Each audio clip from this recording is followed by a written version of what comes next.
Good. Yeah, I'm on here. What belt did you make it to in Taekwondo? What's the Lowest one? White. white? I think I made the yellow stripe or something. Good morning, everyone.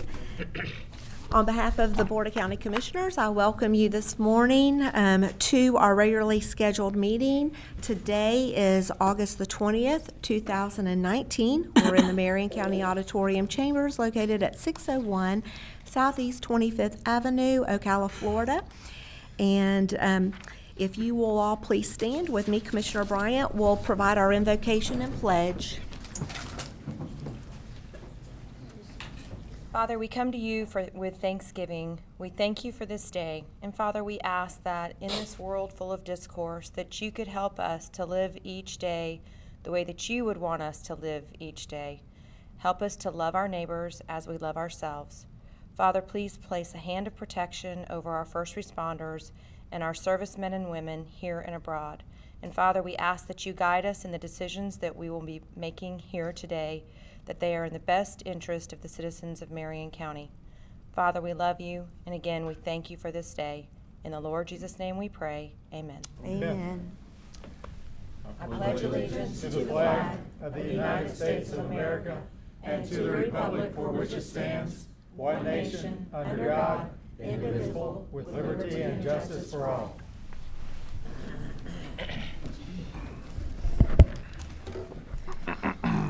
Madam Clerk, if we could please have roll call. Yes, ma'am. Chairman Stone. Here. Vice Chairman Moore. Here. Commissioner Bryant. Here. Commissioner Gold. Commissioner Zalek. Here. Very good. Commissioner Gold will not be with us today. I will get us started with a very long list of announcements. Again, we are in our regularly scheduled meeting, which is on the third Tuesday of this month. At 1:50 p.m. this afternoon, we will be holding a continuation of the July 16th meeting of the Marion County Community Redevelopment Area Board. And then shortly thereafter, or at 2 p.m., we will go back into zoning today from our morning meeting. On August the 27th at 4 p.m., the Ocala-Marion County Transportation Planning Organization will hold its regularly scheduled meeting, which takes place on the fourth Tuesday of every month. I'm just going to pause on that. Did that meeting get changed? I believe it was canceled. So please strike that the August 27th meeting has been canceled. We will not be holding the Ocala Marion County Transportation Planning on the 27th. That meeting is canceled this month. There will not be a meeting on September the 3rd due to Labor Day. We will be holding a public hearing on September the 10th at 4 p.m. to adopt a final assessment resolution for fire services, annual rate resolutions for stormwater and solid waste, and certify non-ad valorem assessment rolls for countywide fire, stormwater, and solid waste assessment rolls. Again, that will be on September the 10th at 4 p.m. for that public hearing.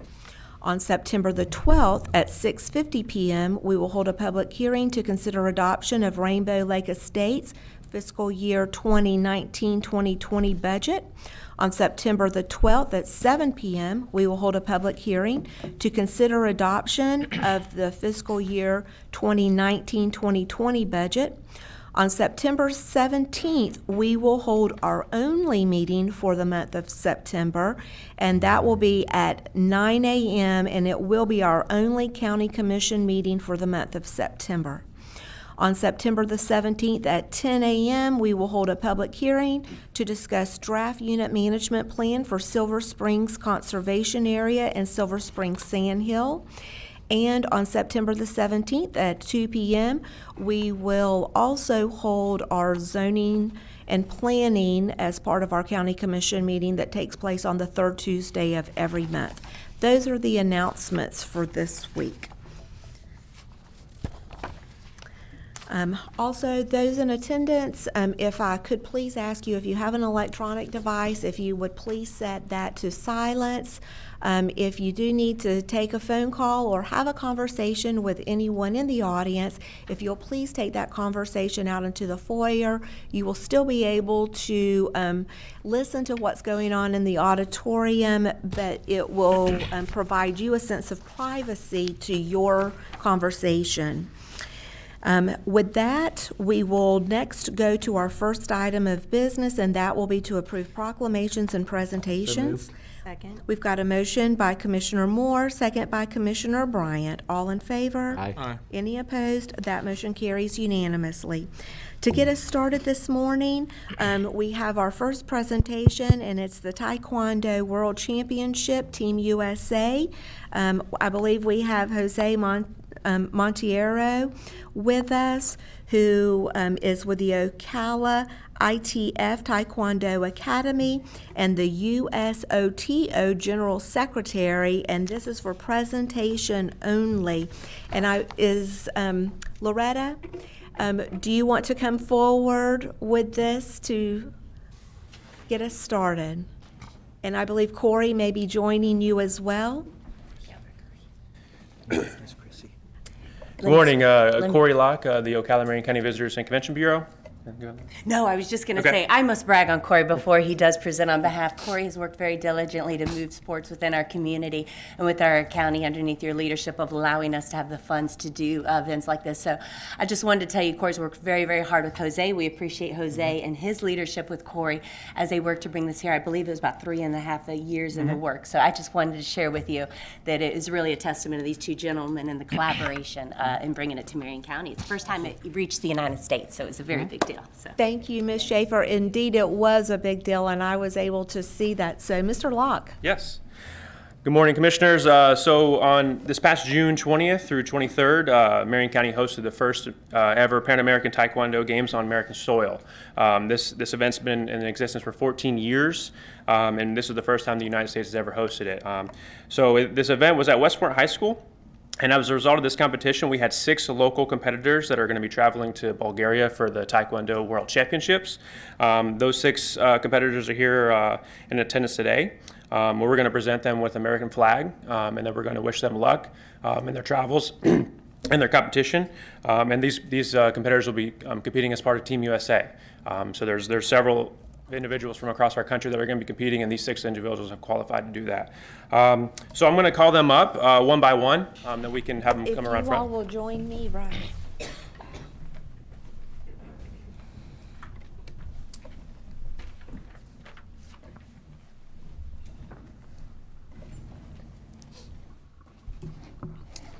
So the first one we have in attendance is Jose Montero.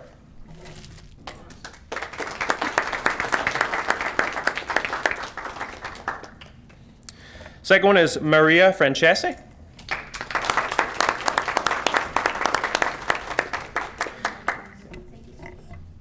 Then we have Jennifer Cantadinea.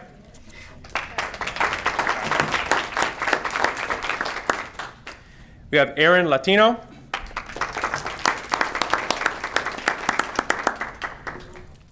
Efrain Jr. Chavez.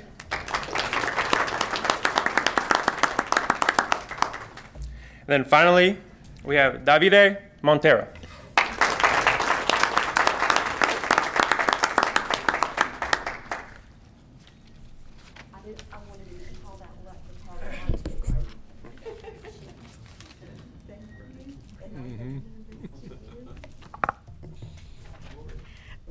So again, as Mr. Locke has shared, on June the 20th through the 23rd, the Marion County hosted the Pan Am Taekwondo at Westport High School. And as a result of that competition, 6 of our local competitors are going to be traveling to Bulgaria for the Taekwondo World Championship. And it's a tradition that local officials present an American flag to the competitors prior to the trip, wishing them good luck as they represent not only our county, but also the United States. This is Team USA.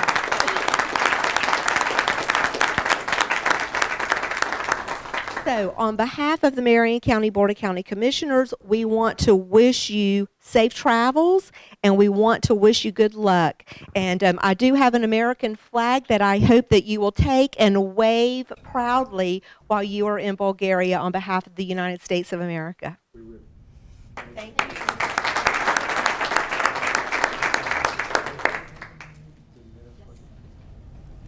Well, thank you, Commissioner Stone, all commissioners, for inviting us here today. It's very important for us to receive this. I was looking at Facebook, most of the countries going there, they did the same in all different countries around the world. Well, thank you so much. We're going to represent with dignity the country, and we're going to do our best. We have something for you too. Actually, Commissioner Stone, you are honorary black belt for International Taekwondo Federation. So, yeah, our president actually told me about your certificate. So, before end of the year, we might have to make an appointment to you to bring it to you. I'd love to see it. Okay. So. Love for you to come back. Yeah. So, as you know, we have a very successful event in June for the Pan Am Taekwondo Games for first time here in United States. One of the reasons that I'm planning in this trip is to make another successful event next year. We call Florida International Taekwondo Championship. Of course, it's in Ocala, Marion County, but we are planning to invite, as many countries in the world they can make it. So thank you so much. Give me one, please. So this was actually the medal that we used during the Pan Am Games. So thank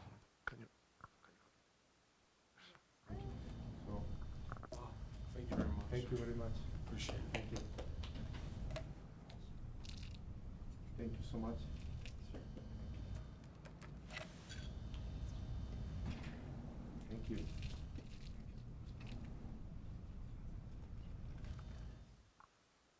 very much.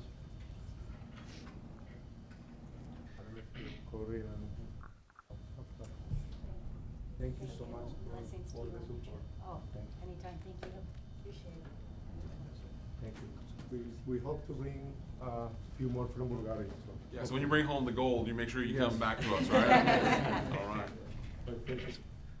Thanks again. Recognize anyone that's here with you today as well, those that... Well, wonderful woman, Miss Chrissy Baker. So let's put the hand together for her. She's been supporting us all the time. Since I met her, she's been around, helping, coming to my event. She did the MC during the games, and thank you, Chrissy. And, we last few weeks, we've been working out very hard, mentally, physically, to try to do our best for all of you. Thank you. Well, thank you again. We do want to again tell you how proud we are of you representing Marion County, bringing so many countries to enjoy the weekend here back in June. The beautiful attractions that we have are ecotourism. I hope many of them were able to get out and enjoy some of our springs as well. But we want to wish you all the best and cover you just with protection as you travel and with all the success as you compete on behalf of the U.S. So thank you, and God bless you all. God bless America as well. Take that message with you. In the future, we might have a world championship. I just realized that we have 1,500 competitors this time. So we wish, we can have a big arena or stadium in the future to have such a big event like that one. Thank you. Thank you again. And I think Chrissy should join us on stage. All right, so you want to put the American flag right here, we'll get a picture? And we're going to get a picture. Yeah, Chrissy needs to be up here. Get rid of this. Do we want to, hey, Corey or Loretta, does somebody want to shift over here so we're a little more even with them more in the middle?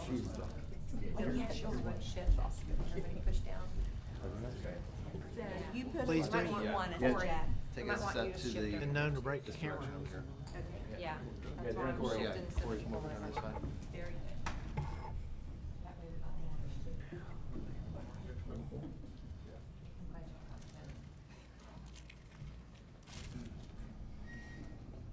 All right. Another step to the right. Do we have all of the, there you go, competitors touching the flag? Yeah. Good luck. Very good. 3, 2, 1. Take a few of them. Okay, hold on. Okay, this is the camera. Okay, ready?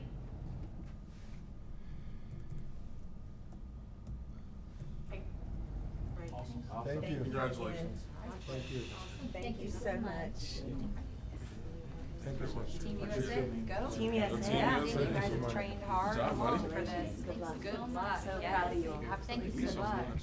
Good luck. Thank you so much. Good luck, buddy. You guys are gonna do great. We're with you. Thank you. Good luck. Let's see some. Thank you.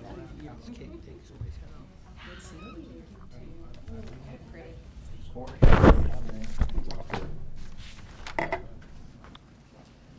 And we have one more certificate of recognition for Jermaine Edwards. Is Mr. Edwards here with us? Woohoo! All right, this is awesome. Jermaine Edwards is a gospel singer, and he travels the world spreading good news with song and the word. And we are so honored to have him with us here today. Edwards, you come right here. We're so pleased. Commissioner Moore is going to present the certificate of recognition, and then we're going to pass the mic to you, and you can sing us a melody, or you can share some comments of what you're here to do here in Marion County. Here in Marion County, we are very blessed to have such talented people such as Jermaine Edwards, Gemma Adams, Macy Mack. You all know the names, but here we're really honored to present to Jermaine Edwards this morning. It says, whereas internationally recognized gospel recording artist Jermaine Edwards has a passion for changing lives and communities with music. And whereas from an early age, Jermaine Edwards has shared his gift across the globe and has a large following of those who are inspired by his music ministry. And whereas Jermaine Edwards has had a significant impact in his homeland, Spanish Town, Jamaica, and has been awarded the honor of Cultural Ambassador. And whereas as an accomplished, recognized vocalist, instrumentalist, engineer, and producer, it is his passion to give back and reach the younger generation with a message of hope. And whereas the successful launch of his 6th album, the I Will Follow Tour, and concert event in Ocala, Florida on September 7th, 2019.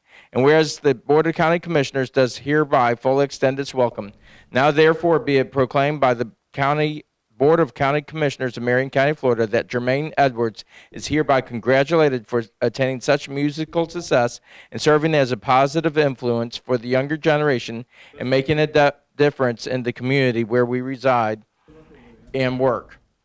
And this proclamation shall be furnished to Jermaine Edwards and shall be made part of the public records of Marion County, Florida, in the minutes of the meeting of the Board of County Commissioners in and for Marion County, Florida, duly recognized this 20th day of August, 2019, signed by the County Commissioners and attested to by David Elchberman, Clerk of Courts.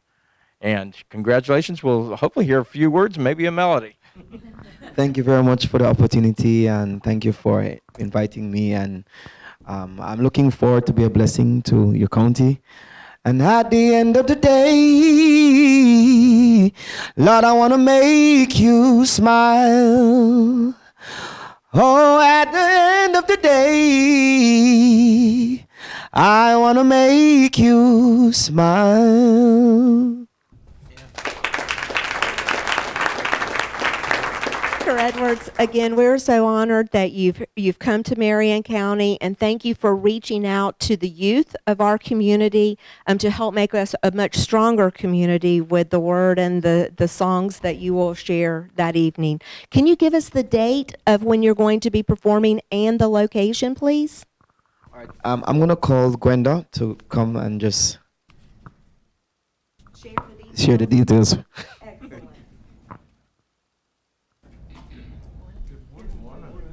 It is my great privilege. Thank you so much, Commissioner Stone, for allowing us to be able to recognize Jermaine.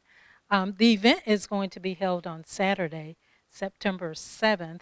Starts at 6 p.m. and it's going to be at the Pentecostal Full Gospel Church that's located on North 441. It is a free concert.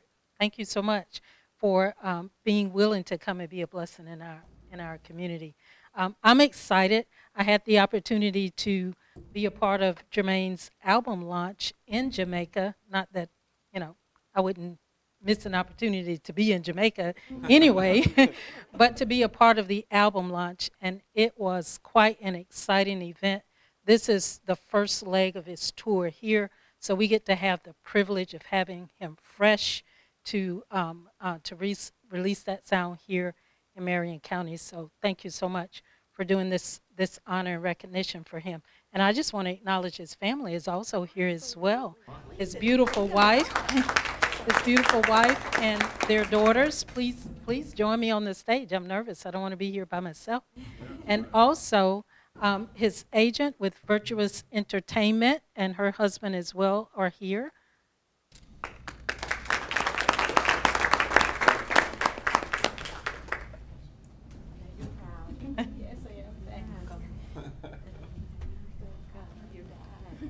Is he singing you at night? Do y'all sing with him? You sing her at night? That's how you won her heart?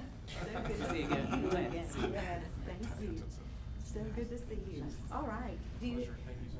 Do you have anything you'd like to add? We're just very grateful for the support, and we thank you all for at least reaching across the divide and embracing the diversity, embracing the culture of Jamaica, as well as the culture of the Caribbean. We're so grateful. Thank you. With that, we're going to take a photo.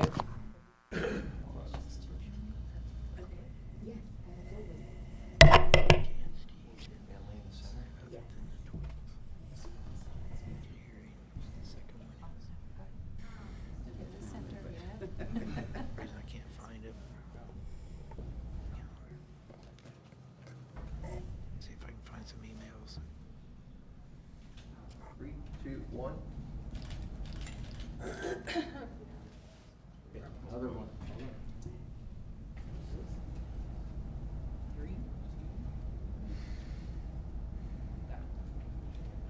All the best.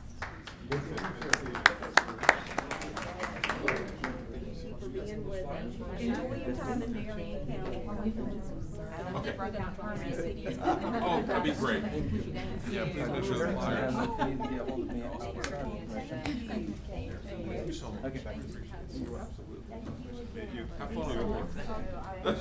Are you going with us? Okay. Participation. Okay, I think that's it for us on this side of the.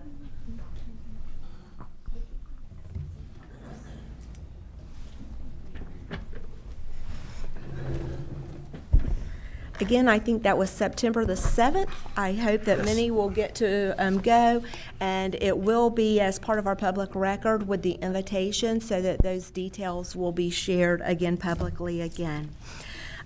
Madam Chair, before you start with public comments, Yes. I would like to request to withdraw items 5A8 and 13A1 in case somebody wants to talk about them. Those items are being withdrawn from consideration today.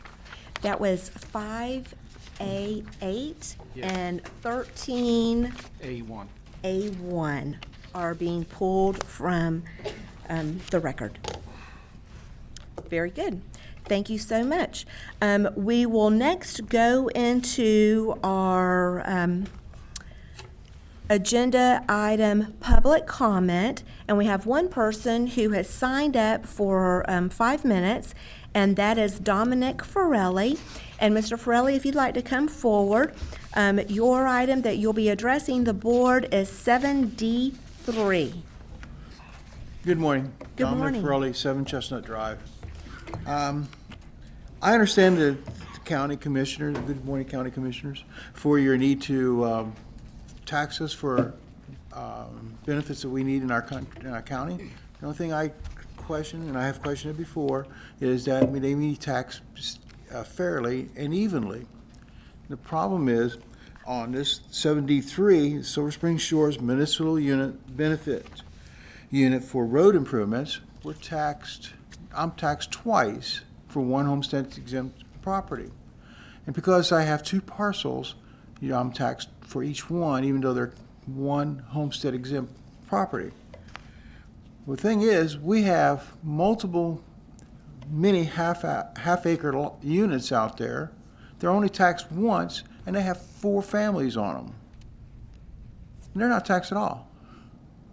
But where somebody like myself that just has a double property, and we've owned it since the 70s, we're taxed twice for it. I don't think that's fair, where somebody where triplexes and quadplexes are not being taxed at all, or one time for 4 units or 3 units, and where myself, just because I have 2 pieces of property, it equals the same amount of land, they're half-acre both, and I'm taxed twice.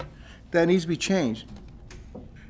You tax per household for fire, police, trash, all that's individually taxed. Why can't the road tax be the same way?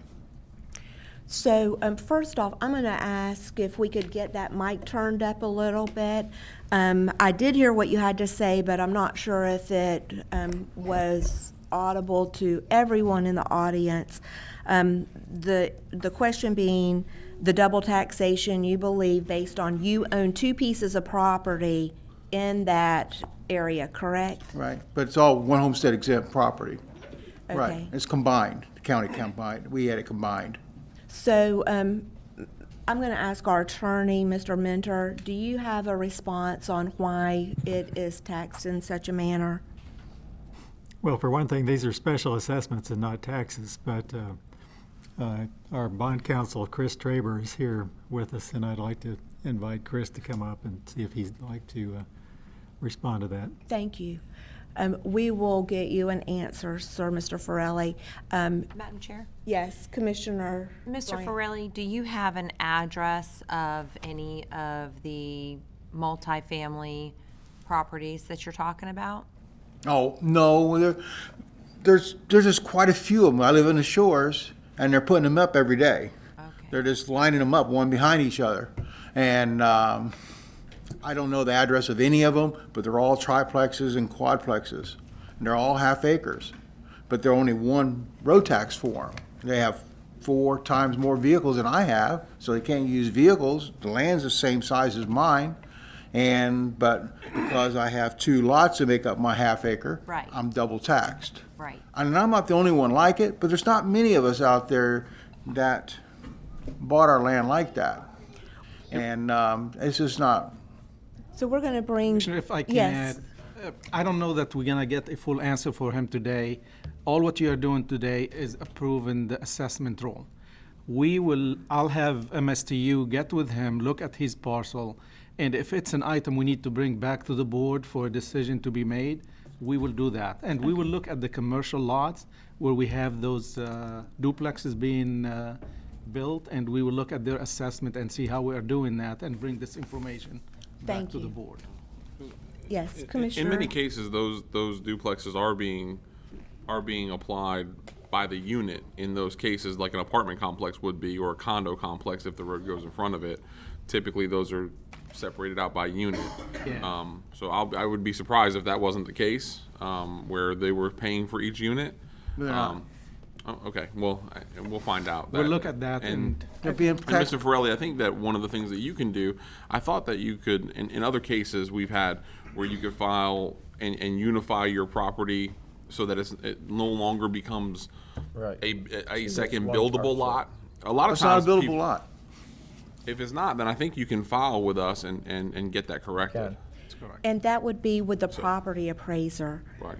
You would Okay, I'll do try that again. with the property appraiser. Yeah, it's not a buildable lot. Okay. And it's, Well, And, hopefully, yeah. this gives you a little bit of direction to seek assistance with the property appraiser on that. We will still look into this issue, so I don't think it's necessary for the bond counsel to come forward at this time. Have him talk to Sean and get all this information from him. and the then- action, the county appraiser actually decreased the value of it because it's sinkhole land. You can't build on it. Very good. So, Mr. Hubbock, if you will please get with Mr. Forelli and get those details, and we'll get an answer for him. Thank you for coming forward. Yes, sir, and you as well. Do we have anyone else in the audience who wishes to come forward to address the board about an individual item on our agenda? If so, please come forward, and if you could please give us that agenda item along with your name and address. Good morning, everybody. Roger Nectel in Summerfield, 12727 Southeast 97 Terrace Road. And Mr. Nectel, what is the item It is- agenda? One of them is 5A24, and the other one is 7F4. Very good. And I want to hand these out, just so we're up to speed. Enough for everybody and then some. Thank you.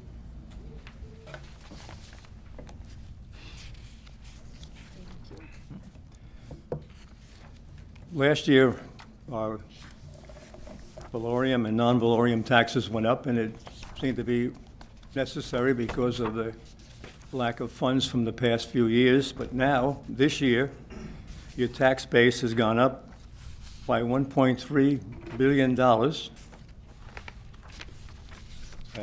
That's an increase of 7%.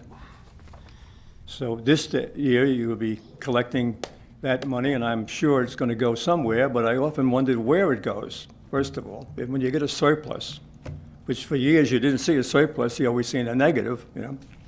But anyway, between that and all the grant money, my favorite number, grants, I don't see why we should be raising the valorium and non-valorium taxes this year. It may change next year. Everything rides on our president and the people that are for him and against him. We're in a very unstable time right now in our world. We're blessed. I firmly believe God is protecting him every day. But anyway, I just don't understand why, you know, and in my case, I'm one of the lucky ones. It doesn't, another 100 or 2 doesn't matter. But there's many people that's living strictly on the Social Security money, and if it goes up 100 or so every year, in 10 years, that's $1,000. And what happens, sooner or later, the person who's living in a house for 10, 20, 50 years all their life, all of a sudden can't afford to live here. Mr. Nectel, thank you for coming forward. What you've provided for us does not address either of the two items that you referenced. It talks about taxes. Isn't what I'm talking about, taxes? I understand. Yeah.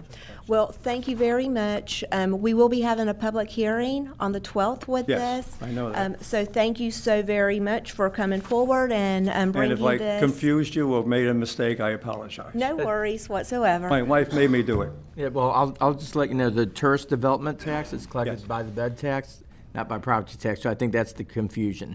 Is the one item you did is a tourist development, you know, which is the bed tax. Yeah. This is the ad valorem, so I think that's where your confusion is. And I see non-valorium is getting bigger and bigger, and I guess in 10 years, it'll be twice of what the valorium tax is. We don't have a crystal ball. Thank you very much. Do we have anyone else in the audience who would like to come forward to address an item that is on the agenda? If not, we will close public comment, and we will next go to back into our agenda, which is to adopt 3 sets of minutes for July the 2nd. We've got a motion by Commissioner Moore, second by Commissioner Bryant. All in favor? Aye. Any opposed? That motion carries unanimously. This morning, we don't have anything with our constitutional officers, but that will take us into, Before you go to 5, you have a Yes. walk-on from a constitutional officer. You can consider it at this time if you want to. Motion to consider? Second. we've got a motion by Commissioner Moore, second by Commissioner Bryant to consider a walk-on item. The subject is 2018-2022 Edward Bryan Memorial Justice Assistant Grant, which is known as a JAG program, for $57,819. All in favor for consideration? Aye. Any opposed? That motion carries unanimously. So, Commissioners, I don't know if you had a chance to look at this, I have. the walk-on? Okay, very good. So, is there anyone in the audience who would like to speak to this walk-on item that's just been announced? If so, I invite you to come forward now. If not, we'll close that public comment and come back into our agenda with the clerk of the court for items including the walk-on 5A through 5A24, with the exception of 5-8 that was pulled. Madam Chair? Yes. If I may, just for the public who doesn't have the opportunity to see this. Yes. Grant, this grant is for, it's been made available to Marion County in the amount of $57,819. There are no local matching dollars, and this money will be used for law enforcement programs. It's going to be utilized in the property crimes unit, and then in the Marion County Drug Court program. Very good. Thank you, Commissioner Bryant. And if you will take action on this item, Okay, take action on this item by itself. along by itself. Yes. So I'll move for approval. Second? We've got a motion by Commissioner Bryant to approve the $57,819 for the JAG program. Second by Commissioner Moore. All in favor? Aye. Any opposed? That motion carries unanimously. And I will move 5A1 through 5A24 with the exception of 5A8. Second? Got a motion by Commissioner Bryant, second by Commissioner Moore to approve 5A1 through 5A24 with the exception of 5-8. Any opposed? All in favor? Aye. That motion carries unanimously. Got Madam that Chairman, mixed up. 5B is a requested approval of the reappropriation of budget funds as we do annually. So moved. Second? Got a motion by Commissioner Bryant, second by Commissioner Moore to approve the reappropriation of budgeted funds. All in favor? Aye. Any opposed? That motion carries unanimously. 5C is our renewal of the forestry money revenue special projects year for 1920. That's, with your approval and acceptance of that, that's the forestry, cutting trees and so forth that the county receives. So moved. Second? Got a motion by Commissioner Bryant, second by Commissioner Moore to approve 5C. All in favor? Aye. Any opposed? That motion carries unanimously. Just for your information, just the Title III and II funds that fund that, the Parks Department gets about $121,000, a little over that for their summer programs. So it's just for your information. Great. Rest goes to transportation. Thank you very much. That will take us to our consent items, and 7G1 and 7G2, we do have proof of publication that will be part of the record. So I will start with Commissioner Bryant. Do you have any to pull? I'm good. Commissioner Zalek? I'm good. Commissioner Moore? I'm good. I just want to highlight 7B1 and thank Horse Farms Forever for accepting us. Very good. We've got a motion to approve the consent. I'm sorry. I do have one thing. Okay. I did actually. Commissioner Bryant? So, can we pull 7B1? Sure. Oh, Yeah. okay. Well, I guess. Sorry. Okay.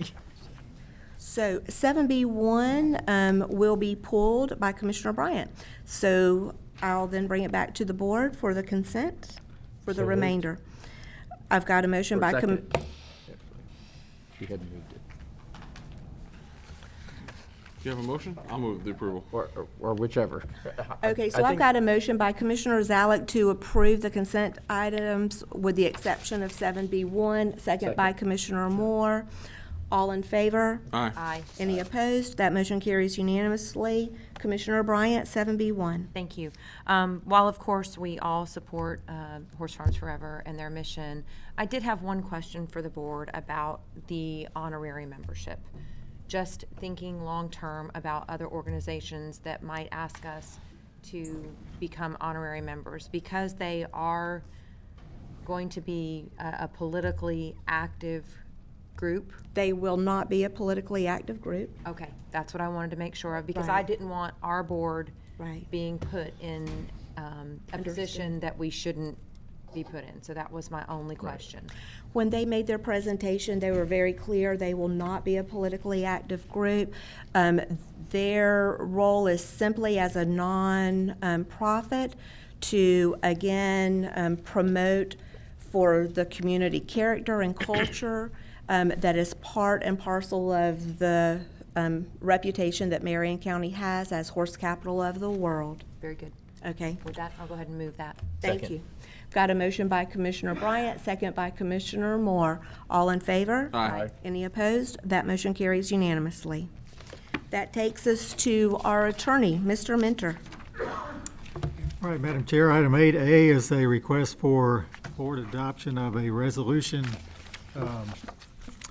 relating to Special Assessment Bond Series 2019. This is for bonds in the principal amount of $899,876 for road improvement financing for several improvement areas: Shady Hills Estates, Southwest 33rd Terrace Improvement Area, McAteer Acres Improvement Area, Windstream Improvement Area, Cedar Shores Industrial Park Improvement Area, and North Ocala Industrial Park, Northwest 58th Lane Improvement Area.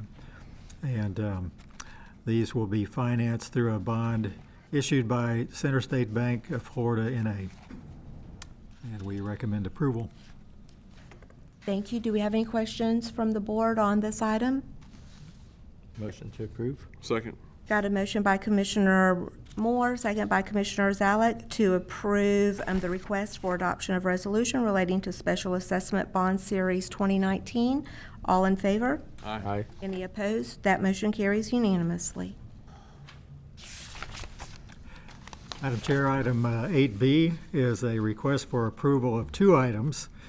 First being a settlement agreement and mutual release between Marion County and G2 Energy Marion LLC.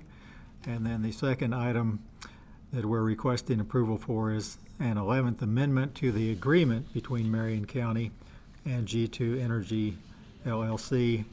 These relate to the ongoing contractual relationship we have with G2 Marion LLC for delivery of methane landfill gas to G2.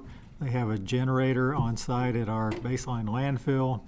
They convert that methane gas to energy that is then wheeled on the electric grid. And so we had a dispute as to how we were interpreting some of the language and performing under the contract.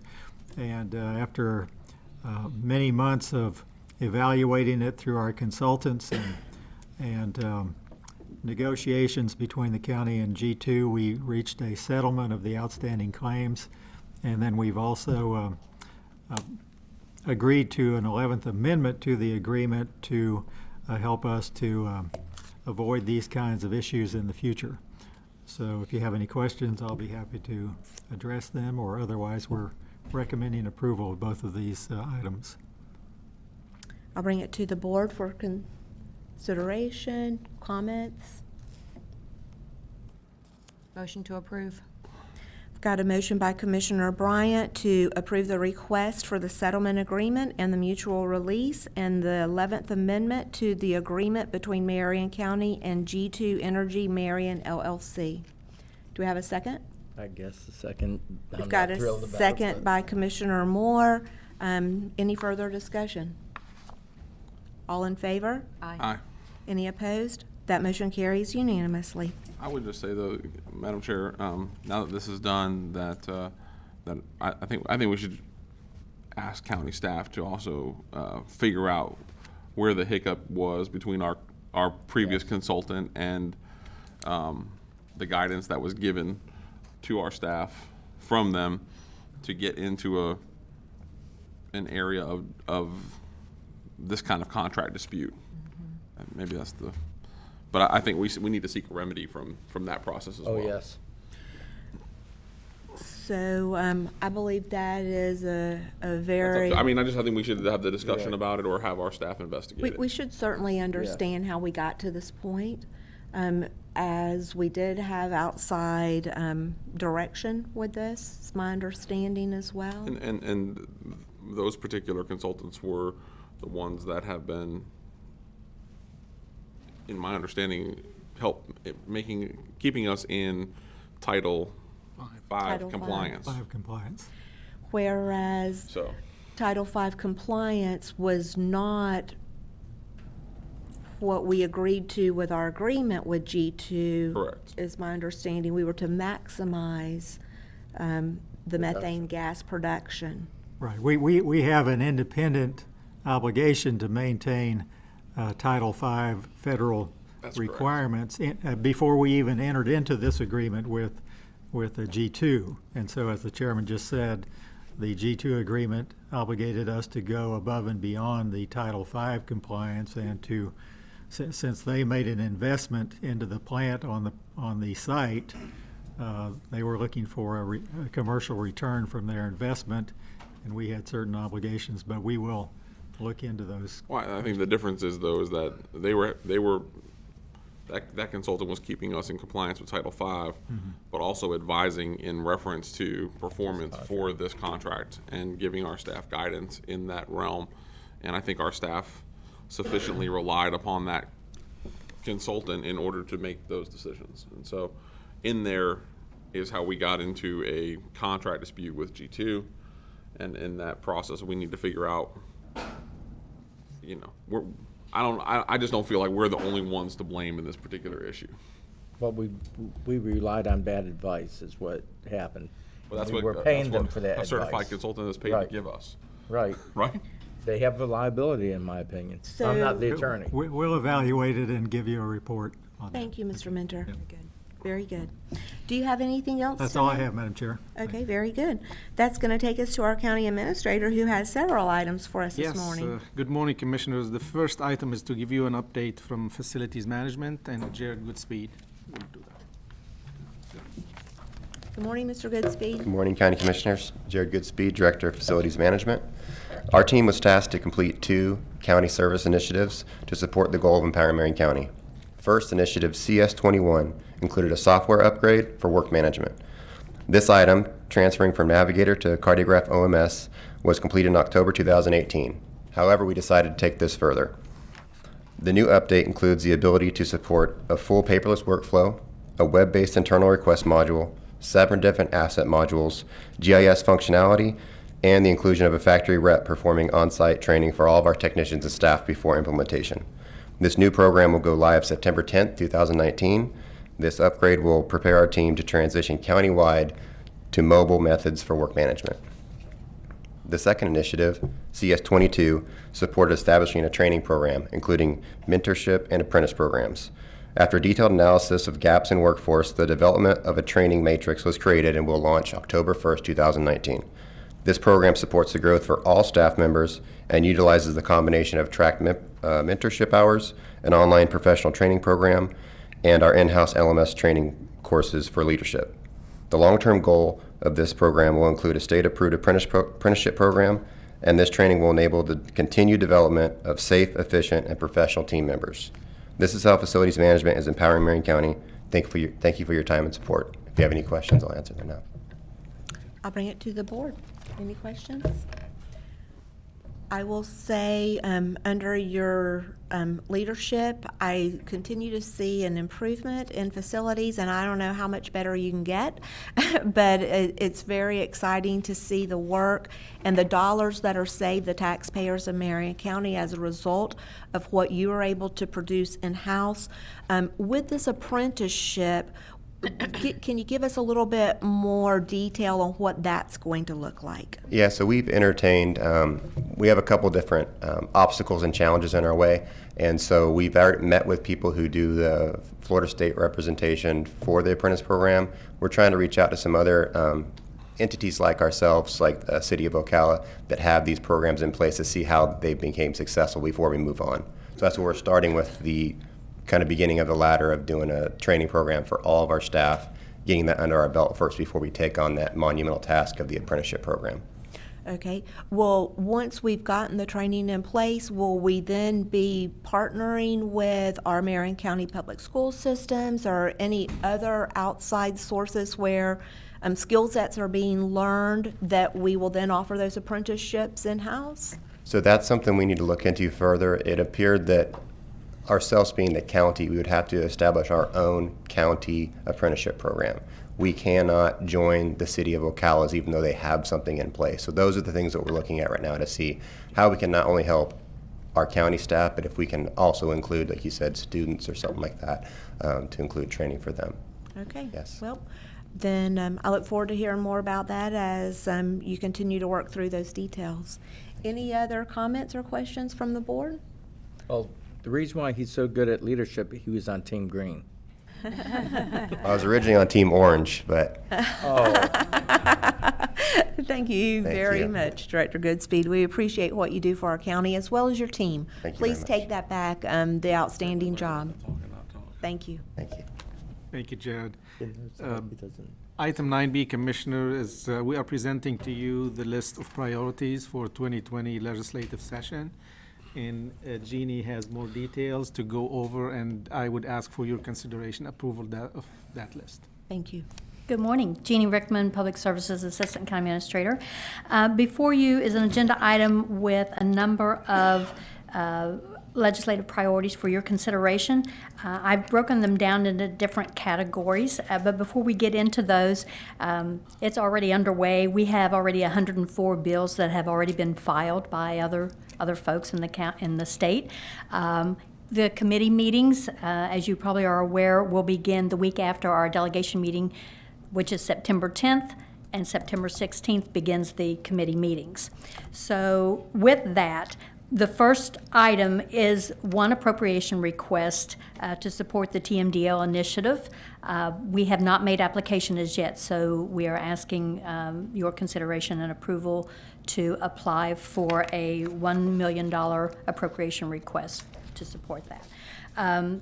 The second group is for those specifically to Marion County, starting with the requested designation of the 9th State Veterans Nursing Home. And if you will look, or if you would turn to page 3 of this report, it does state, and I'm sorry, page 3. It does say that the State Veterans Nursing Home has been identified, the location. As of right now, at the time of that writing, we expected to have that. We do not have that location site, but I just received an update this morning that it is the recommended site is being reviewed by the legal department at the Division of Management Services, and they hope to have that to us next week. So we're still waiting for that.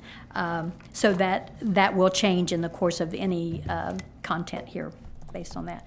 I don't know if you want me to go through each one of these. I've had one-on-ones with you going over each of these. But I can go forward with the third group of items which we are requesting to submit to the Florida Association of Counties as a statewide issue for submission. I'll bring it to the board. Would you like to review these on an individual basis? There's just one that you and I had discussed about the history trail, about having like a small snippet in the very back, tucked in. I read through it, then I just kind The of history skim read it trail? again. I didn't see the history trail either time when I read. I'll go back on my notes. I can look at that. I know that was a discussion during budget workshop. Yeah, and you know, also had a one-on-one where I had brought it up. So I don't see it in there, but you know, it's something for the very back. It's not a high priority, but it's It's something. like a statement you wanted? More of a thing to just have it aware for the other legislators, because we have the history trail with our TDC and our parks, you know, through our county, but I'd like to have other areas of interest in other counties where somebody that's a history buff can go through the state of Florida and hit all of the historic sites and hopefully, Lord willing, land at Fort King or land at one of our history sites here in Marion County.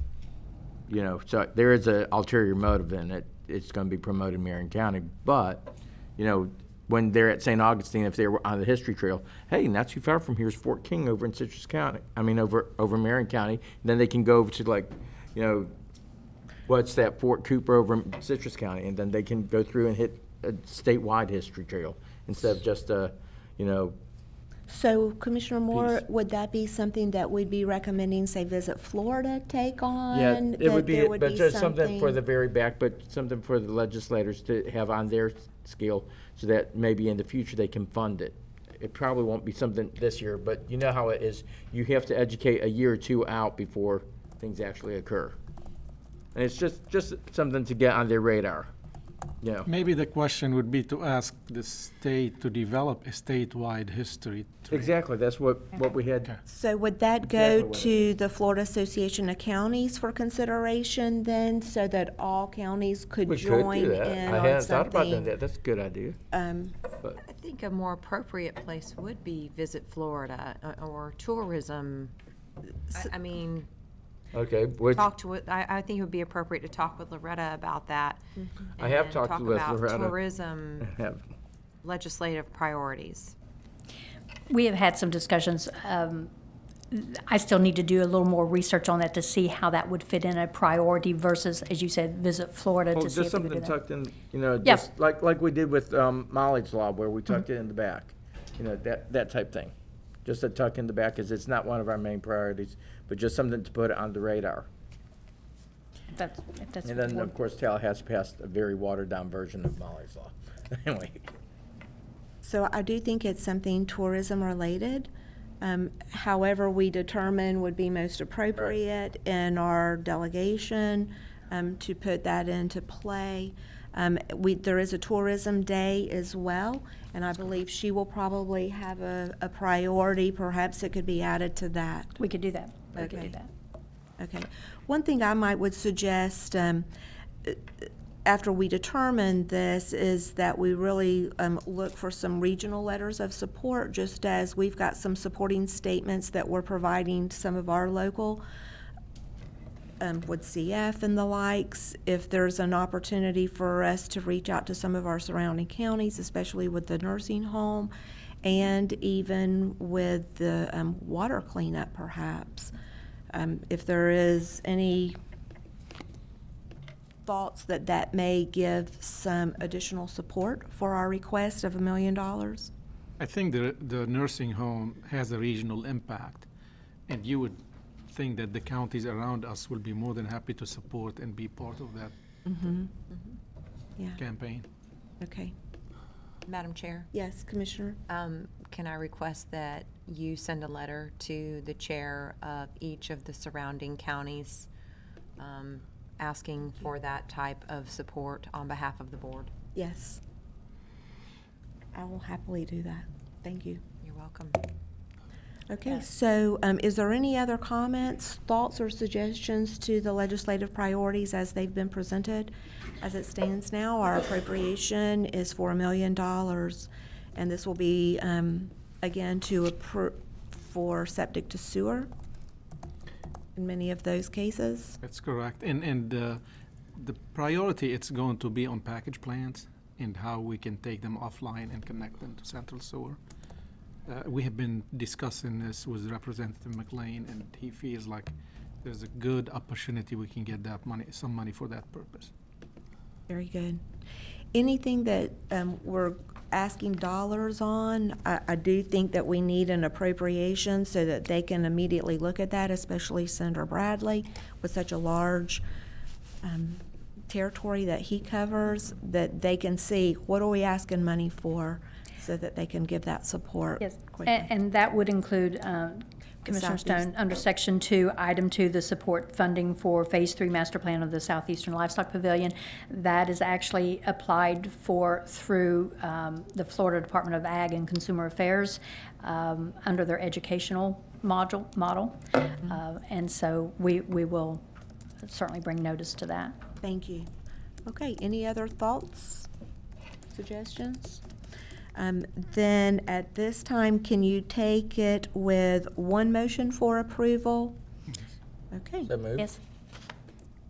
So we've got a motion by Commissioner Moore to approve the 2020 state legislative priorities and supporting statements, as well as the appropriation request. Do we have a second? Second. Second by Commissioner Zalek. Any further discussion? All in favor? Aye. Any opposed? That motion carries unanimously. Thank you. Thank you very much, Ms. Rickman, and welcome back. Thank you. Commissioner, item 9C is a request in consensus to approve the Rainbow River Dock numbering program. That came up during a previous board meeting, and we got direction to look into it. Jim Coulard will give us an update. Jim Coulard, Marion County Parks and Recreation Director. Thanks for allowing us to bring this initiative forward today. This is a true team effort between Parks and Recreation, Marion County Fire Rescue, 911 Management, and Building Safety. And it's in response to some emergency situations we had on the Rainbow River this summer. Excuse me.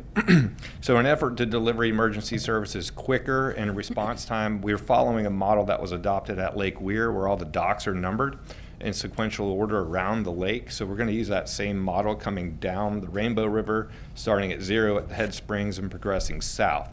That'll give emergency responders a quick idea of where the emergency is, and then the numbers on the docks will be tied right to the 911 numbering system. So that will deliver them right to the front door of the residence, whether it's on the east side or the west side of the river. So with your consensus today, we'll be moving forward with a draft ordinance to make sure that these numbers are put into place, and for now and for future docks, working with building safety, that'll become a permit requirement for any time somebody builds a new dock. And we'll, as you can see on the map in the agenda item, there's a lot of residences along the west side of the river, and we feel this is a great step forward delivering emergency services along the river. Very good. Commissioners. Commissioner Bryant, you have anything?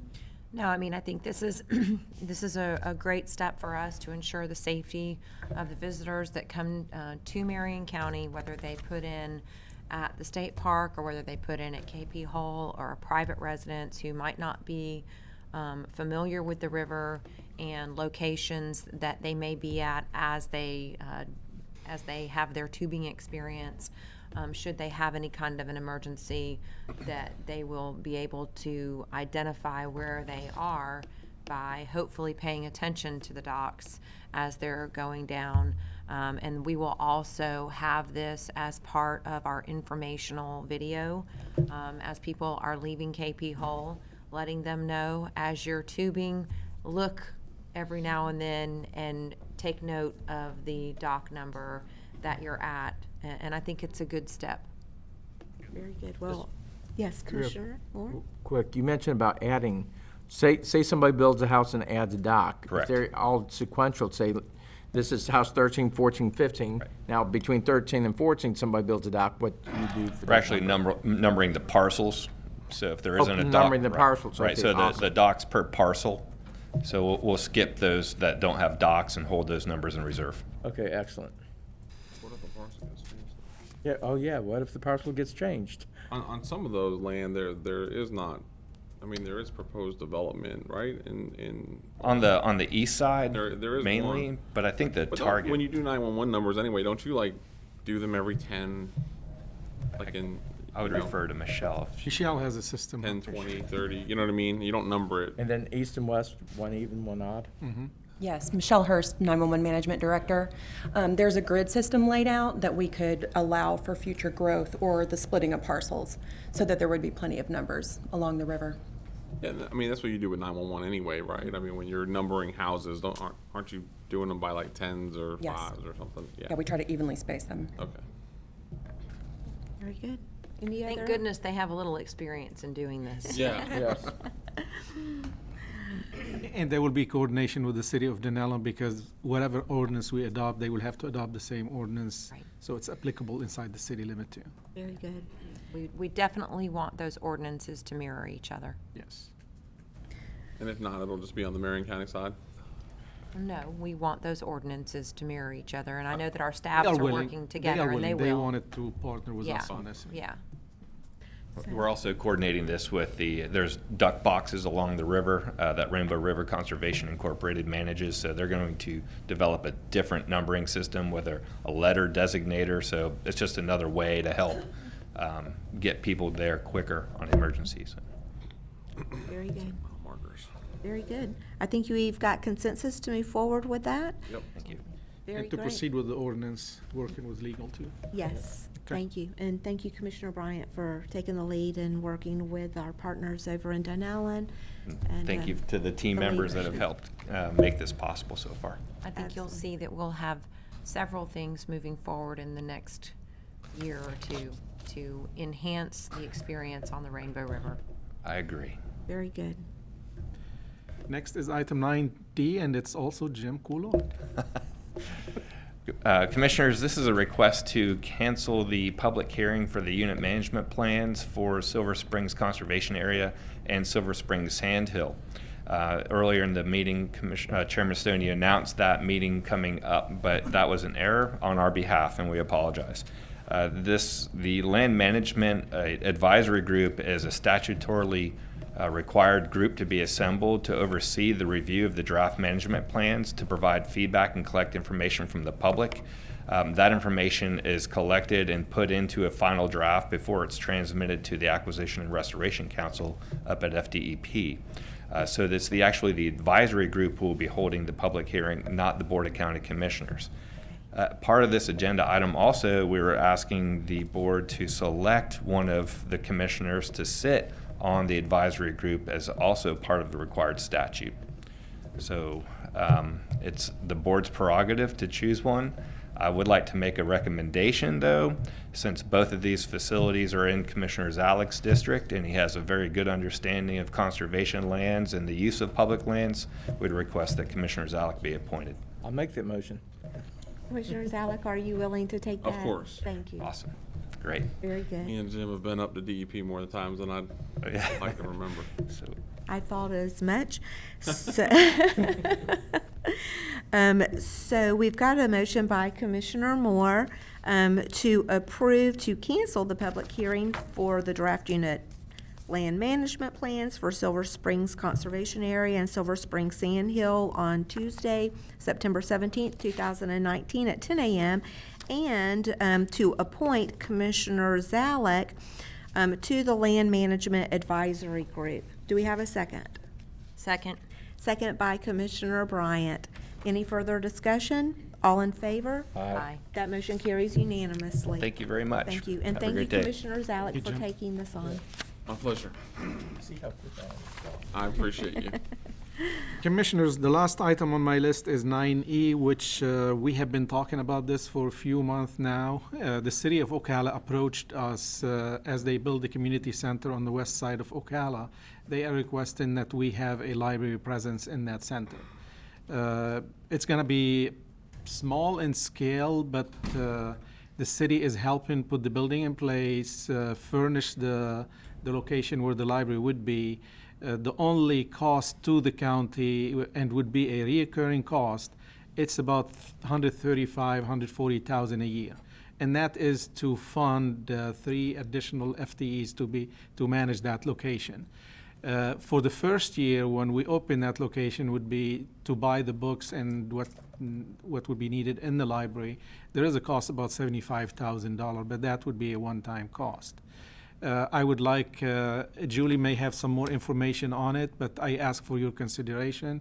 and direction, if that's something you would like to do, to start working with the city and put a memorandum or agreement in place for both entities, how they will deal with this new library branch. Very good. I'll bring it to the board. There was a good presentation inside of our agenda item.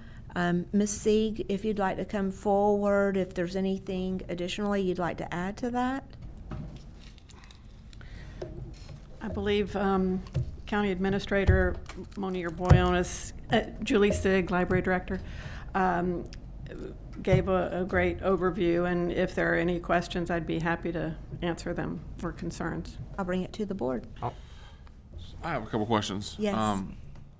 So I get, maybe this is for Julie, but I thought that a lot of these smaller footprints, I'm just not sure why there's a necessity for 3 FTEs versus 1 or 2, especially if they're going to have other community service. Maybe in the memorandum, I don't think we have a safety issue. You know, they're going to have plenty of their own staff there.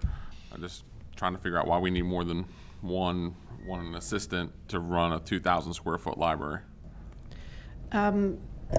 We're patterning it after Marion Oaks, that also has a 3-member staff inside a community center, and that is for coverage of the actual service points as well as programming and outreach into the community.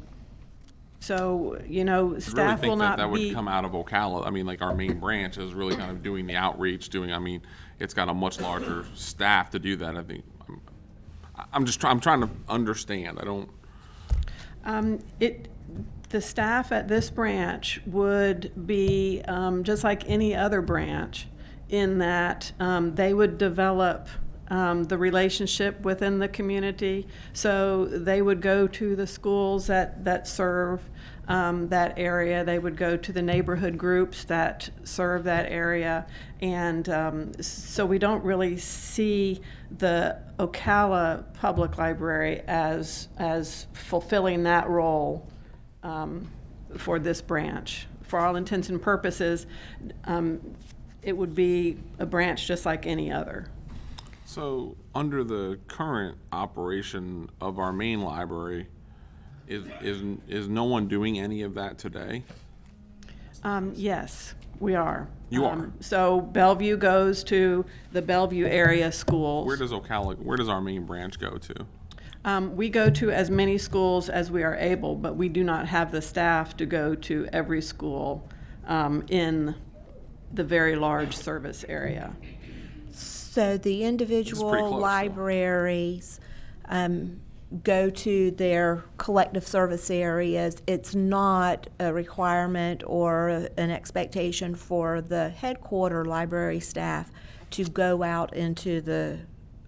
Correct. Okay. And I mean, it is a little bit of a distance. I do believe that this new library branch is going to be highly used. I think this neighborhood is definitely in need of all the services that we can provide to them. There's a lot of other community support, I think, that's going in to help bring this into fruition, with the support of the hospital district trustees as well, making a contribution to the building itself. I can support the 3 that are being proposed in this to make sure that this is a highly effective location for the neighborhood. And thinking about that neighborhood, this is a high unemployment rate as well. There's a lot of people, like 26%, do not have access outside of that neighborhood, even though there is public transportation. But again, I think it's going to really be an enhancement to those that live in this community. Right. Okay. So the only thing that I'm having a little bit of a problem with is that this is going to more than likely serve a specific community.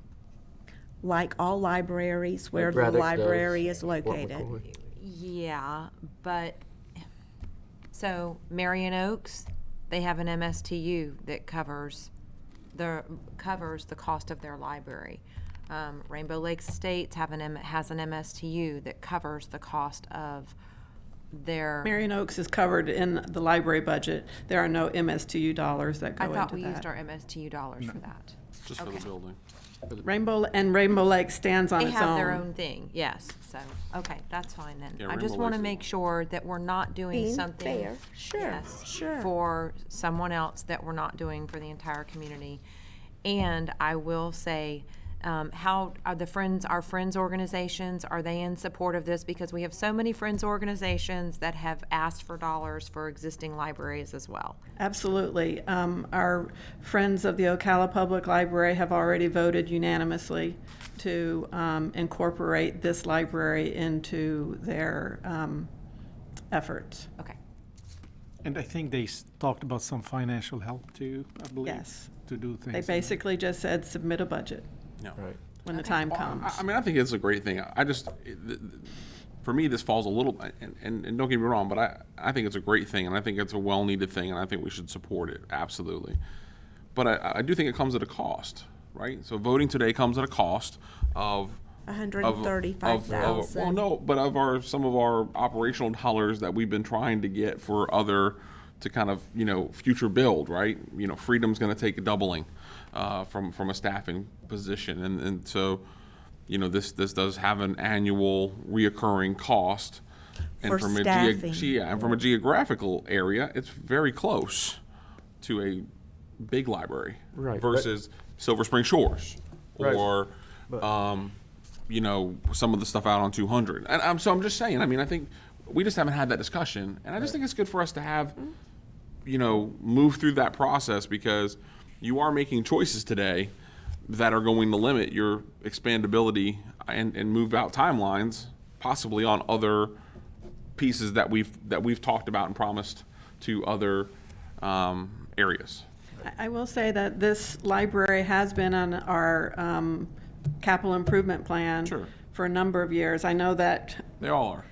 Well, no, they're not all. It's West Ocala, it's Silver Spring Shores, it's Marion Oaks, and Expansion of Freedom. And Expansion of Freedom is included in the capital improvement plan. And in terms of expenses, there are no proposed expenses for next year, and this is a proposal to be bringing back to the board. So Commissioner Moore, and then we'll go to Commissioner Bryant. Well, one thing in favor of this is the neighborhood is definitely in need. You mentioned the distance, but I agree with Shores because that's my area. But the thing is a lot of people are transportation disadvantaged. So having a library nearby is going to help them. But then this is also where the city and the county is actually working together. One of the complaints we get is the city can't work with the county can't work with the city of Ocala. Yes, we can. This is proof positive that we can work together to solve a problem, and this is solving an issue that we know exists. Now, I would love to have a full-fledged library in the Shores. That's not going to happen, I think, during my term here. So whenever whoever follows me, does that, hopefully they'll get that accomplished. But we need to have more libraries will help keep people from, making poor choices because they'll have better options, plus also have access to computers to find the jobs to address the unemployment situation you mentioned.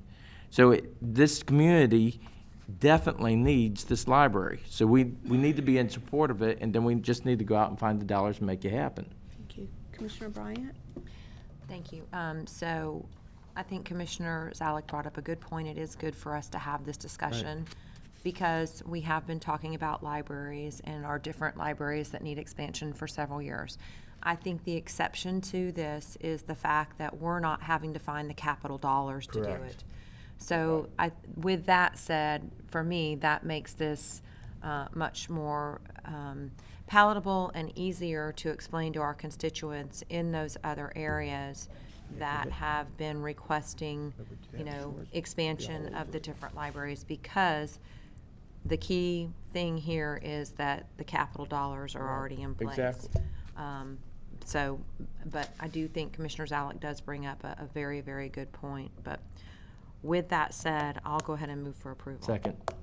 Got a motion by Commissioner Bryant, second by Commissioner Moore, to approve the concept of a city-county partnership in the form of a small public library presence in the proposed Ocala Community Center. And this will be to direct staff to begin the development of a memorandum of understanding. Any additional discussion? I just appreciate the conversation. I think it's one of those things, sometimes you can get on here, get on the agenda, we vote for it, and folks out there, you know, and I think it's great for us just to have the discussion, bring up the points. What are the great advantages? What are the disadvantages? Have a good debate about it. And because I don't want that to be confused with that I'm not in support of it, because I am. I think it's a good thing. But I think we need to communicate as a board and be able to tell folks, okay, we did this because it was a great opportunity with the right dollars matched by the city and everything else, and in an area that certainly is needed, but not to forsake some of the other areas that are in our community that certainly need access to these libraries. And I'll just throw it out. If anyone wants to put up the capital dollars for the shores, we'll be all over that, like, you know, anyway. Or for the expansion of Freedom Library or Marion Oaks Yes, Library. any library, but specifically the shores, since it's my district. So all in favor? Aye. Aye. Any opposed? That motion carries unanimously. We could just change our land development code to have to include the capital dollars in the PUD for future land use, and we could solve some of the problem. Well, that could be some That- conversation. we should have that conversation too. Always an opportunity. I wanted to speak to a previous conversation that occurred regarding history. Yes. And mention to you that there is an app called Next Exit History. And it was developed by the University of West Florida. It started about 10 years ago, I think. So you might want to take a look at that Next Exit History. Yeah, I heard about that one. That's a good one. Thank you. It's the first I've heard of My it. mother-in-law so uses it. Thank you, Julie. That's all what I have, Commissioners. Thank Okay, you. Nothing else. All right, we've got some committee items, and we'll take it back to Mr. Ellspermann. Yeah, thank you, Madam Chairman. Mr. Tillman and Mr. Stepp received the appropriate votes for the Land Development Regulation Commission. Got a motion by Commissioner Moore, second by Commissioner Zalek to approve Mr. Tillman and Mr. Stepp for the Land Development Regulation Committee. All in favor? Aye. Any opposed? That motion carries unanimously. And we have several notation for Move 11A action. through D. Second. Got a motion by Commissioner Zalek to move for approval 11A through 11D. All in favor? Aye. Oh, wait, motion by Commissioner, excuse me, Zalek, do I have a second? Yes. Commissioner Moore, second. All in favor? Aye. Any opposed? That motion carries unanimously. Very good. And that's going to take us to general public comment now, and I've got two people who have signed up for 5 minutes apiece. First being Lenny Costa. Is Mr. Costa available? If you'll like to come forward. Both of you. How sweet.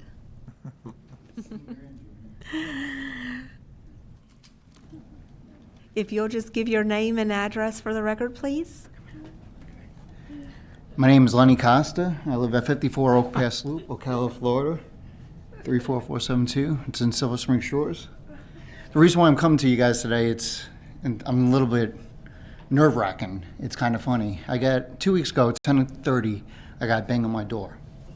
I'm like, what's going on? So I finally had cameras installed to my house, and I see it's my neighbor with a bat.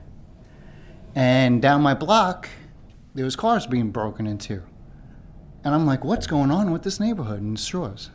So cops, sheriffs, nothing against you guys, love you all, show up 30 minutes later. Well, the sheriff that showed up was across county. And I'm like, what's going on here? So he does this investigation and stuff like that. And then I start doing my own little investigation. Within 2 months' time, there were 60 houses and cars broken into within a couple of miles radius of where I live. That's kind of disgusting. Right behind my house is one of your guys' water retention ponds. And it had a vehicle in it. Well, that's been in there for 3 weeks. I called up your staff, and your staff told me it's my problem to fix it. All right, she said to call up the sheriffs and have it taken care of. I'm like, when did that become my problem? And then finally one of your people did show up. His name was Richard, awesome guy. He's like, no, this is our problem, not your problem. All right, and it's been there for 3 weeks. Now the car today is still behind there, and somebody's using it as a batting project. Glass broken and cars. Just disgusting. What I'm looking at is that these people in your guys' county, my county now, that I moved here, I live here, especially with my little one, is they don't give a flying hoot what you guys think or what the sheriffs do. They're taking you guys on. I asked before to have sheriffs drive around that area, and that hasn't happened. The only reason why I know it hasn't happened because, one, I got cameras on my house to prove it. Two, there was a car right on the loop, 92nd loop, that's been there for 2 weeks, a red car without a license plate. Finally got removed a couple of days ago, but 2 weeks it took you guys. Now you, the county. All right. I'm asking that you guys really look into getting safety brought up, especially with the sheriffs, getting them more staff. And then that's the other thing that upsetted me. I called up one of your guys' secretaries and said, can we get more sheriffs? And the person outright said, it's not our problem, it's the sheriff's problem. I'm like, then I turned to her and I'm like, don't you guys give money to the sheriff's department? She's like, yeah. Well, guess what? It is your problem. I'm done hearing from your staff. It's Silver Spring Shores. Who cares? I don't think they said that. Okay. I am done. I'm doing my part. I already went to Washington, D.C. to fight for veterans that are getting fired because of their VA disability. I had to stand right there, 1 block away from the White House, to fight. I don't need to be fighting here for safety. You guys really got to look into getting these guys more help, more staff, and getting them out in the community. Because 60 houses, 60 cars, that's a no-go in my booklet. And having a neighbor knock on my door with a bat because she's scared, they know that I'm a veteran that I'll definitely take on, that's an issue. Kid safety is an issue. And remember, where that happened was only 1 mile away from Lockheed Martin. And we all know that's a government, well, it helps out government military. We got to really look into what's going on here with our safety. Not worrying about pipes going somewhere or somewhere else or stuff. It's people's safety. Your community is growing, and it's growing too fast not to have the safety or the public or sheriffs that do care, that want to be there. So I got a yellow light. Thank you very much, Mr. Costa. We appreciate the service that you've given to our country. And I will tell you, the sheriff is a constitutional officer who has a budget, who does fund the protection for this community. So again, as much as I will say it in a different way, our sheriff is responsible for the patrolling of communities. You may want to see if possibly your community would like to form a community watch group in conjunction with the sheriff's office, but that would be something that you would address with him. You did give your address to us as you spoke, so again, we'll look at that DRA issue with the auto being there. And hopefully there is a process in play already to get that auto removed from that DRA. So again, thank you for coming forward with your comments. Thank you. And Madam Yes, Chair. Commissioner Bryant? And Mr. Costa, just so you know, this commission is doing everything that it can to support public safety. Yes. I believe over the course of the last 3 years, including this budget year, we've increased the sheriff's office budget, somebody correct me if I'm wrong, by almost $20 million. More than that. There's 10 million in the proposed budget, this upcoming 40. fiscal year. Yeah, so, and I'm sure that if you were to call the sheriff's office and make an appointment with them and sit down with them and talk with them about it, that, you know, they would be more than willing to try to focus a little more on your area. Sometimes it does take somebody coming forward, pointing something out, where there's a chink in the armor, to get a little extra assistance. And I know that we have 2 deputies in the room with us today, and they can probably point you in the right direction. But thank you for being with us today. Thank you. Dale Krutzer, we welcome you back. If you'll give your name and address for the record. And after Ms. Krutzer comes forward, I'll then ask anyone else in the audience if you have anything you'd like to come forward and address the board on. Good morning, Commissioners. Long time, I haven't been here in a while. I hope everything's been good. I have Bring come us a to fall speak. candle. Oh, I'm sorry. My name is Dale Kreitzer, 259 Marion Oaks Lane, Ocala, Florida. I've come here to speak today about the Marion County animal occupants, the shelter occupants, I mean. There are many things that are needed at the shelter that, of course, isn't covered in budgets. There's a list, actually, for the public to know, a wish list on the Marion County Animal Facebook page, the Marion County Animal Shelter Facebook page, to make their stay more manageable. Of course, we'd like to get them in and out as soon as possible, but sometimes that's not always possible, and they are there for quite a number of days. A couple ladies, including myself, are trying to sell Mia Bella candles. They are all natural candles to raise money for the shelter animals. They're made with 100% palm oil, and they leave no soot. And we have great smelling fall scents for everyone. My friend owns Candles and More, located at 2142 East Silver Springs Boulevard. And she is willing to sell directly from her store and put it towards the Marion County Animal Shelter fundraiser. If you go to the store and mention when you first go in, you are there to purchase on behalf of the shelter fundraiser. The candles cost is $25 a piece, and I can be reached at 973-222-2502 if anybody would like to purchase one. We right now are trying to get the animals some Kongs to keep them busy during the day, to chew away instead of getting bored.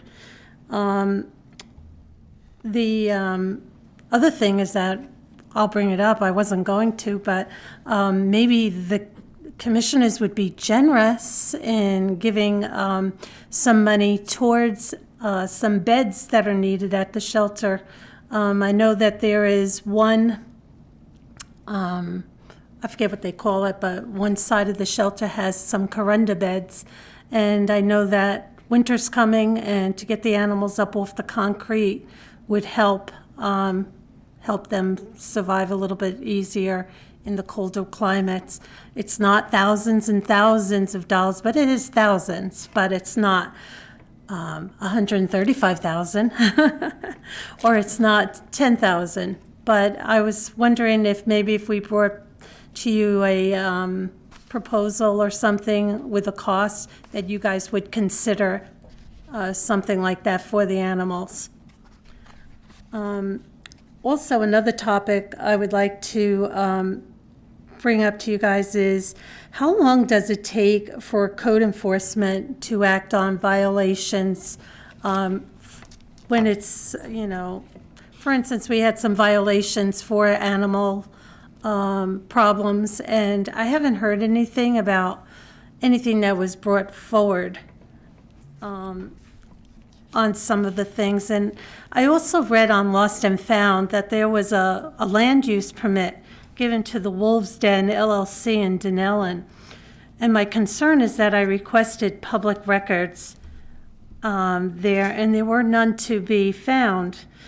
And I was wondering why there wasn't a visit for the kennel approval by the animal control, because I would think that we would use all parts of our government to get such approvals. I was just wondering why they weren't asked to go out, because I did request public records and there is nothing to be found. And we're hoping that we don't get more puppy mills in this county. So not to say that this place is a puppy mill, but I don't believe that animal control was called in to take a look at it first before the land use permit was approved. So in the audience, I believe we have Mr. Mortzoff. If you'd like to come forward to address the Wolves Den. As far as code violations, I'll ask Mr. Sweet to get with you behind your time with us here. And Mr. Sweet will also bring forward any budget item requests that he has for the upcoming year as it pertains to any betting. Oh, I didn't want to go in on his budget. I was just trying to get something else. That will be exactly how it works, though. Well, I'm sure his budget is tight. By the And way, thank you for sharing and for the all that you're candles. doing on behalf of the candles. Mr. Mortzoff. I just want to mention that they're $25. You did. Okay. All right. Yeah, Sam Artsaw, Marion County Grocery Services Director. Several months ago, we were given 20 or 25 names by a group to check, and we've systematically sent letters out and coordinated with Animal Services.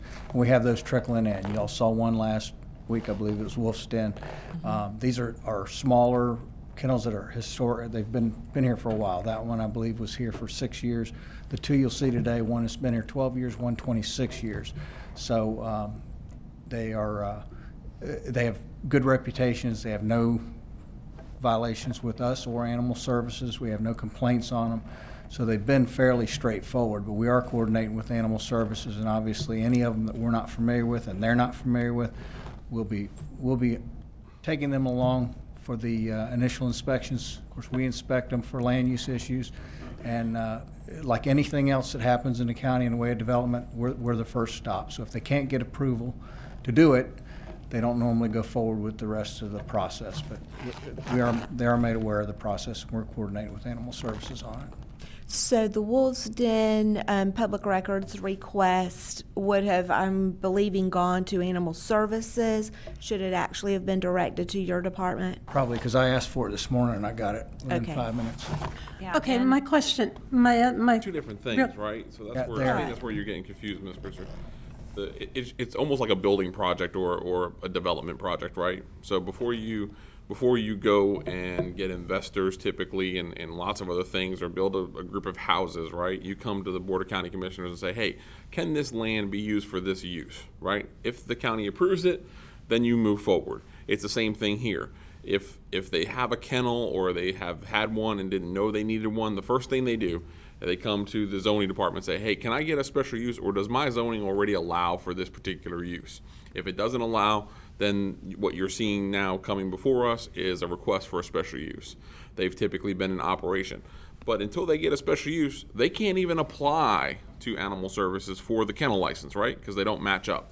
They have to have the land use correct and the development piece of the property correct before they can do the Animal Services piece for the kennel and the kennel regulations. So they're two different processes executed by two different divisions of Marion County, and we're working, now that we're doing this, we're working better together to try to figure that out and do it more seamlessly. But the problem is still the problem. Zoning is looking, can you have this in this classification? Do you have access? Does the road support it? Do these other things happen? What's the surrounding land uses? They're looking strictly at a land and land use process that is governed by the state statutes. Then after that, it goes to, okay, are they running the kennel right based on our guidelines and the ordinance that is in place today? You see what I'm saying? They're two different I do understand that, areas. but then you're saying by issuing a land use permit, there's no guarantee that they could keep it, Of course not. Well, no, a special use permit.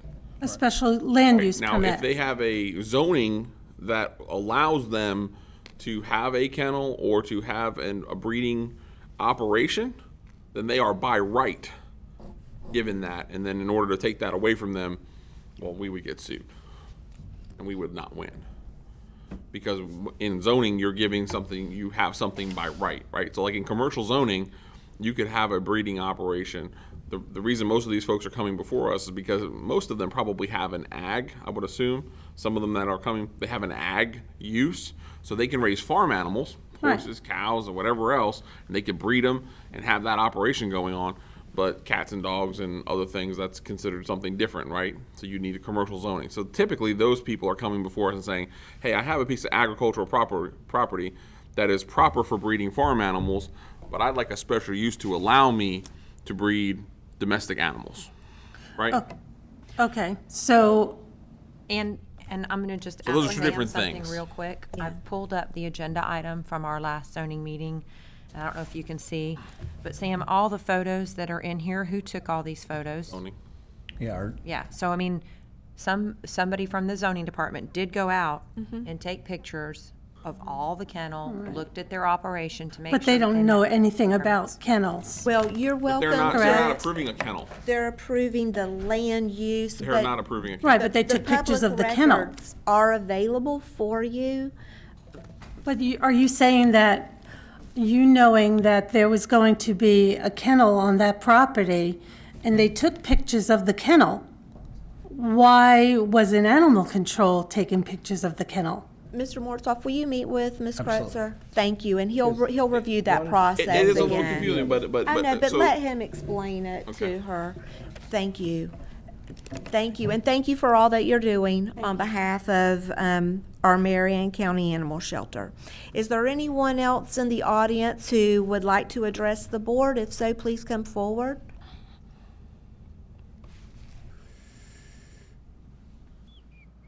And if we have anyone else, there are two podiums. You can come forward to the second podium. Good You'll morning. give your name and address for the record, please. Hi, my name is Earlene Collins. I live at 2300 Southwest 80th Avenue in Ocala, Florida, 34481. I'm here today because a while back I received a letter from the county saying that you were in the process of widening 80th Avenue. And I called, and Mr. Yancey, Bert Yancey, sent me an email, and he said that it would be, I suppose, a part of the discussion today. I don't see it on the agenda unless I don't know what I'm looking for. Yeah, the intersections Part were of the- item. Yeah. Part of the agenda today, Commissioners, you approved the design process for the two intersections at State Road 40 and 80th. Right. And US 27 and 80th. I'm just But looking. that preliminary engineering study continues to go on for that whole corridor from 200 all the way to US 27. Yes. So it's just in the process of design and development right now. We haven't approved the process to go ahead and widen it yet until we have the study complete and the roadway design. Okay, so there'll be other meetings. Okay. There will be community meetings held during the process. And you'll be notified of them as well when those I have a letter saying that, in that email, he also said that there will be a community meeting in October. But since they gave me this date, I thought that maybe it was something being discussed here. So in other words, what you're telling me is it's still in the study process. It has not been approved. That is And correct. Commissioner Tracy can help her on the details if, Okay. Ms. Straub, if you'd like to meet with Ms. Collins and give her some additional detail on the process of that. Ms. Collins, thank you for being with us Thank today. you. We hope to get a roadway design that's going to be very favorable for all It parties. is not going to be favorable for me, trust me. If it's going to be a 140-foot span, it'll take my entire front yard almost. But at any rate, progress, you can't stop progress. Well, we'll see how we can make it as Easier for me. positive. Yes, Yes. ma'am. Okay, Thank you, thank Ms. Straub, for visiting with Ms. Collins. Is there anyone else in the audience who would like to come forward and address the board on any issue? If so, I invite you to come forward now. If not, I'm going to close public comment if there is no one else. See somebody getting up, but going in the opposite direction. Okay. That being said, we'll close public comment and move to commissioner comments. Commissioner Zalek, I'll start with you. I don't have anything. I'm good. Nothing? I mean, I'm assuming, are we gonna talk, we got a letter from Denellen. Other than that, I haven't seen anything. Commissioner Bryan, are you addressing that? About the river? Yeah. Staff Well- is working on something, and of course, we will continue to be good partners to the city of Dunellen. But at this point in time, staff is working on something, and when they have something to present to us or talk with us about, they'll come forward and make those appointments. Okay. And Commissioner, an update on that too. I received an email from the city administrator. She's requesting to meet with staff and to talk about some of the solutions. So we will be having that discussion with the city of Denellen and then bring forward any recommendations that we may have. Yeah. Okay. The bottom, I mean, Commissioner Bryant is involved in all of that. Oh, I'm sure. so, That's what I was asking. you know, Commissioner, This is like the same we've letter, only, though. yeah, this is the same ongoing discussion that we continue to have. I mean, are we gonna shut down our operation at Well, that's KP what Hall? I don't understand how, and I'm probably, you know, not being sensitive, so, but I just don't understand how, you know. I am become more and more proud of you at each of our meetings. My wife's still working on me. She's working on me little by little, though. She gives me grace, and one day I'm gonna be okay. You're okay it's not today, though. Yes, So the problem is just that I don't know how it's not a benefit to Denellen and for us to actually work together toward a solution for, you know, building and handling the capacity and the great attraction that we have versus this thought process that the only way to solve this problem is to delete KP Hole and or let 5 people on it a day or something like, I don't know. That's extreme. I know I'm not being sensitive or realistic, but it just feels like we keep getting the same letter over and over again about the use of this traditional river and the incredible tourism and economic impact that it is. And instead of thanking God, we have this incredible resource and people that want to be on it and figuring out how to manage that. It's figuring out how do we get rid of the people on this incredible resource God made. And it's at this point, I don't know what to say anymore. And the state as well. I mean, this is. I'm sure it's not just our problem, Well, but we certainly put a lot of people on there. I get it. Can we manage it better, do something better? I'm all for that conversation, but I'm not for a reduction. And that's what we have been doing. I mean, the bottom line, I don't know if you remember, we put 5,000 less people on that river last year. Right. No. And when you look at the numbers, we're doing all of the things that we can do to be good stewards and to be good partners. Now, is there always room for improvement? Of course there is. And so Jim and his staff are trying to work on different I'm sure the timing of scenarios that to move can be better. I don't know. people, to move people, you know, through Blue Run Park quicker, to get them in and out of there quicker. We're exploring every opportunity that is available to us to make that work in a much more efficient way. You know, And I know also, I'm looking at it from a different perspective because those people didn't look like a bunch of grumpy, upended folks that they sent us pictures of. It looked like a bunch of people having a great time at a busy tourist attraction. well, and That's what it is. And to add to that, I mean, I'm hopeful that there could be some opportunities for us to partner with the state and do some different things, but we've been trying to Me do too. that for years. Me too. We're going to continue to try and do that, and we will always look to see if there are other alternatives to using Blue Run as the takeout. If an opportunity should present itself, I assure you, I feel very confident that this board would be in support of that as long as it was feasible and made financial sense. So, I mean, I feel like our operations, everybody that works over there, they're doing the best they can. So is there a better place in the, I mean, and I don't know about this, but so from just a question standpoint, is there another place or alternative place that the city could give us that we could work with that could also be another takeout? I don't know that the city can, but Yeah. we are looking at some We're options. looking I at know the state has the opportunity to do that. They have some but- land, yeah. Yes, and we're looking at that, and we'll continue to look at that, and who knows, maybe by the time we get into next year's tubing season, we'll have an alternative. But I also think that you can't take people's right away that want to put in at KP Hole and do that 4-hour run. Right. Let's put it this way, if people were upset about that long run, they'd go put in at the state where the run is much shorter. That's right. Right? Absolutely. So I obviously agree with you. people enjoy it. People enjoy it. The They half a want day, to it's a do great it. process. Absolutely. But Thank we you. will, of course, work to be good partners and to be good stewards of the resource, because we do realize how important that river is to Dunellen and Marion County.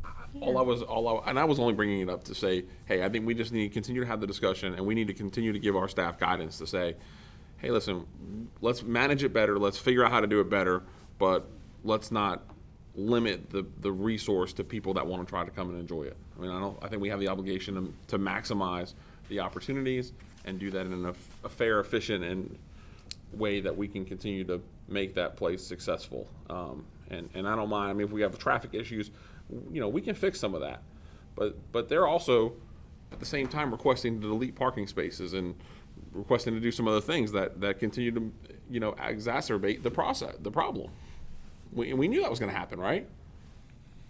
See, how do you ask for those things on one hand and then get upset with us? I'm trying to figure it out.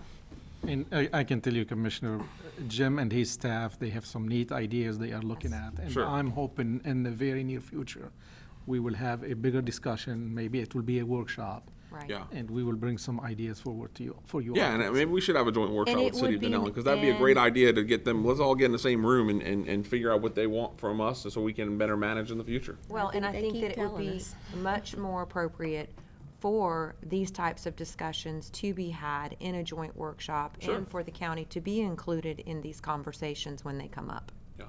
Well, we have, I think we scheduled one with Bellevue, or we're having another one. I mean, let's just schedule something so that once a year, once every other year, we're sitting down having a discussion, and they can bring up all those things that they would like us to do better. We can work with them for some things that we'd like to see done differently, and continue to foster that relationship. And I think that's just a great idea. We should have those scheduled on a annual or semi-annual basis anyway, especially if we have an ongoing issue. So we'll work to get that in place, and thank you. Okay, anything else, Commissioner Zalek? No, ma'am. Okay. That was my nothing. Wow, there's a long nothing. Need to see Commissioner if we Moore. had something. Commissioner Moore? Well, I'd like to just bring back, working on the future of transportation. I have told you all several times I kind of wanted a summit. Well, it's more entailed than I ever dreamed it was. But one thing while working on it, that I've came across, France, that put in the solar roads. 3 years later, the solar road's breaking down. So some of the stuff that they present as, hey, this is the best thing since sliced bread in 1928. By the way, that's when the sliced bread machine was invented. Yeah, useless facts for Jeopardy. But anyway, don't ask me why I know that. Anyway, but they say this is the best thing since sliced bread. Some of the technology that they're coming out with and saying is really phenomenal is still in its infancy. But I'll hopefully, maybe by next year, actually get this together and we'll actually have a summit. And the other, just while I was thinking about, Commissioner Bryant, were you able to go out to Camp Izzard with our park staff and just kind of check it out, or Have not been there just yet. haven't had the time? Okay, those were my two things. Okay, well, thank you, Commissioner Moore and Commissioner Bryant. I actually have a few things this morning. I've handed you all a letter that I received from Commissioner McKinley down in Palm Beach County regarding human trafficking and the human trafficking bill that was passed in 2015 that gives counties the ability to do a little more. And so I was hoping that you would all have an opportunity to take a look at this and then give consensus for us to follow what the state statute allows us to do locally.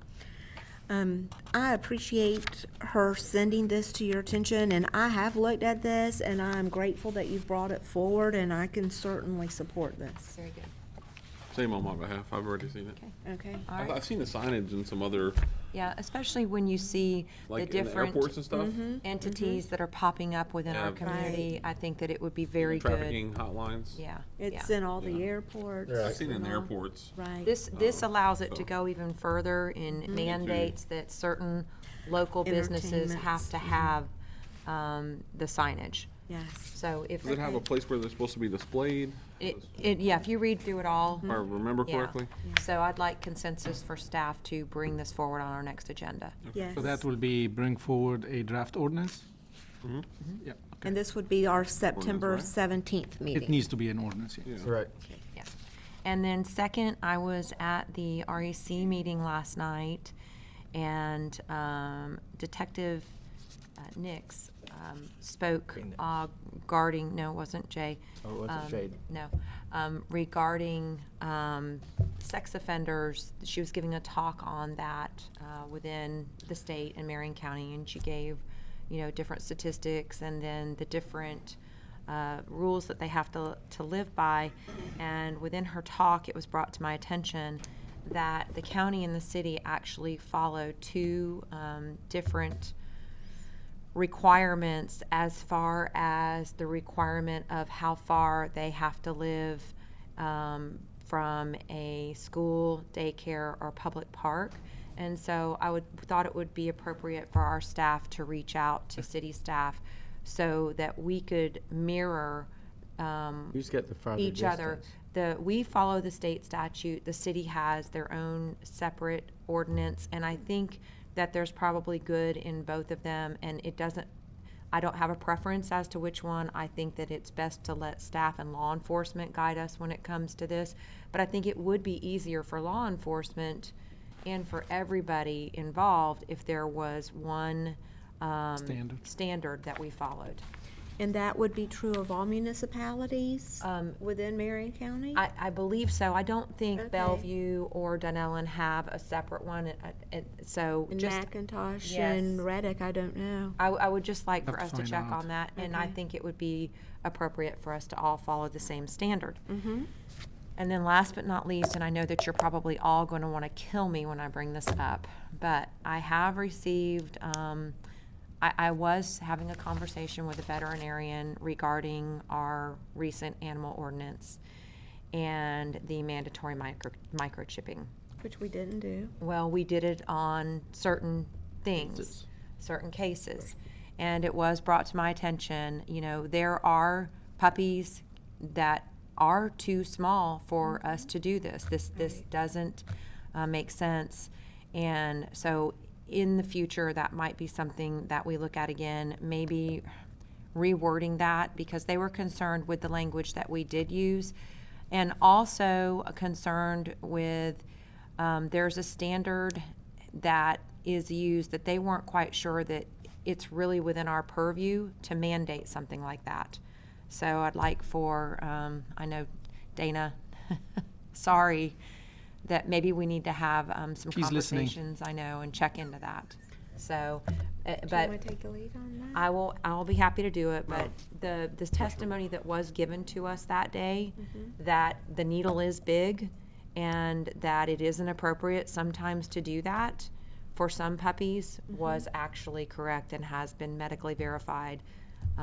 Did we put in the language We already have though? it. We if- did. That the letter says if the vet says We it's did. not in the best interest of the animal's health, that they are exempt. Well, we did, but I don't know if we spelled it out that way, and we might need to spell it out more, because they were concerned with, okay, what if we get challenged by some of the people on the other side that wanted it to be mandatory? Then it becomes their problem. And that's not what, and when I say their problem, I mean the veterinarian's problem. That they would have to defend it. Yes. Well, they have to defend if it's medical necessary if they get sued on anything. But we're creating something, we're creating an instance where that door could be open for somebody who is on the other extreme of that. That's all I'm saying, and they were concerned about that. And I'm not quite sure it's appropriate for us to put them in that position. That's the only thing that I want us to check on. So, Mr. Or Minter? if we can improve the language. Yes, So it's, that's all I'm asking, is just to check on that language to see, if there's anything that we can do to improve that language. Mr. Minter, will you take a look at that? Sure, we'll do that. Okay, Thank you. sure. Do you have anything else? That is it for today. You sure? I'm positive. Okay. Not unless I forgot something. I know, it's like, should I pause a moment? I'll bring it back in. I'll bring it back up at zoning. Well, I just have a couple of items myself. First, I want to thank the Marion County family for your thoughts and prayers, as well as your support for me and my family this past week. Thank you again, each and every one of you. I greatly appreciate those who've reached out, and I know that Those that haven't reached out, I'm sure you're thinking of us too. So thank you very, very much. Secondly, I saw in the CEP report, which is item 13A4, that the regional airport study appears to no longer be moving forward. I have a briefing for you on that. Do you? When we talk. Okay, very good. Well, I'm sorry, I just happened to pick I guess it up. I can mention it to you Okay. now. As a group, the study, the coalition, and the study with Gainesville, I don't think it's needed at that level anymore. The chamber in Gainesville, they are reaching out to the federal government, and they are trying to secure funding to have a bigger study that will encompass a few more details and items to be part of that study. And I think they believe they can get the funding from the feds to do that. And we will be privy to all the information and all the data they will collect. My discussion with the CEP and the city is to use the money that the three entities put together to do some evaluation at the local level to see if we can collect data and bring information and do a study to see if we can bring a commercial airline to Ocala. I'm waiting on a letter from the CEP explaining exactly what all needs to be done to bring forward to the board and make sure you are okay with us using our money for that purpose. I am glad. Thank you very much. We'll wait then for additional. I will tell you, I get a lot of interest when I am out in communities, as I'm sure my fellow commissioners get questions about it too. So, okay, well, that's coming back. Okay. The last thing that I had was we did have litter patrols out there. I'll just term it as that. Those on community service as well as our trustees from the jail. And I'm just sharing with the community, 67,760 pounds of litter were picked up off of our roadway in the month of July. Please. And that is litter we as human being Tossed. popped and tossed on the side of the road. Yeah, this is people, 67,760 pounds were not disposed of appropriately. So I think Marion County is better than that, and I'm talking, I don't know where my camera is, but citizens in Marion County, let's take care of our roadways and put trash in its place. If we have visitors that are tossing out trash, there's nothing we can do to that. And there were some citations issued for people who did not dispose of trash appropriately. But I just wanted to bring that back to the public's notice that Marion County citizens I know are better than that. Well, and stop putting it in parking lots. Yes, leaving it in Just parking stop lots. littering. But so again, thank you all for being with us this morning. We will be back together at 1:50 for a continuation of our CRA meeting, and then at 2 p.m. or shortly thereafter, we'll be going into our planning and zoning meeting for the day. So enjoy your lunch. Thank you.